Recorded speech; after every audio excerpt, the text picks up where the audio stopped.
السلام علیکم ورحمۃ اللہ وبرکاتہ۔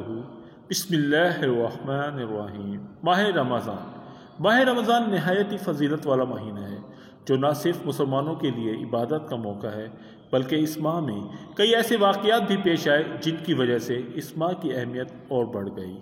ماہ رمضان ہی وہ مبارک مہینہ ہے جس میں تمام آسمانی کتابیں نازل ہوئیں۔ آئیے دیکھتے ہیں رمضان کی کون سی تاریخ کو کیا اہمیت حاصل ہے۔ رمضان کی 2 تاریخ کو حضرت موسیٰ علیہ السلام پہ تورات نازل ہوئی۔ 10 رمضان المبارک کو حضور صلی اللہ علیہ وآلہ وسلم کی سب سے محبوب بیوی اور اسلام قبول کرنے والی پہلی خاتون حضرت خدیجۃ الکبریٰ رضی اللہ تعالی عنہا کی وفات ہوئی۔ 12 رمضان المبارک کو حضرت عیسیٰ علیہ السلام پر انجیل نازل ہوئی۔ 15 رمضان المبارک کو حضرت علی رضی اللہ تعالی عنہ کے صاحبزادے حضرت امام حسن رضی اللہ تعالی عنہ کی ولادت ہوئی۔ سن 2 ہجری میں اسلام و کفار کے درمیان پہلے مارکے غزوہ بدر میں 17 رمضان وہ تاریخ تھی جب اللہ تعالیٰ نے غزوہ بدر میں مسلمانوں کو فتح عطا فرمائی۔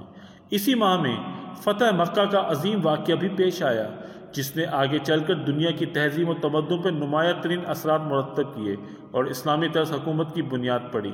یہ واقعہ بعض مورخین کے مطابق 17 اور بعض کے مطابق 20 رمضان کو پیش آیا۔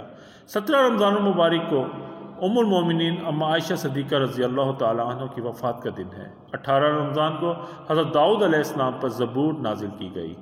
19 رمضان کو آخری خلیفہ راشد حضور اکرم صلی اللہ علیہ وآلہ وسلم کے داماد حضرت علی رضی اللہ تعالی عنہ قاتلانہ حملے میں زخمی ہوئے۔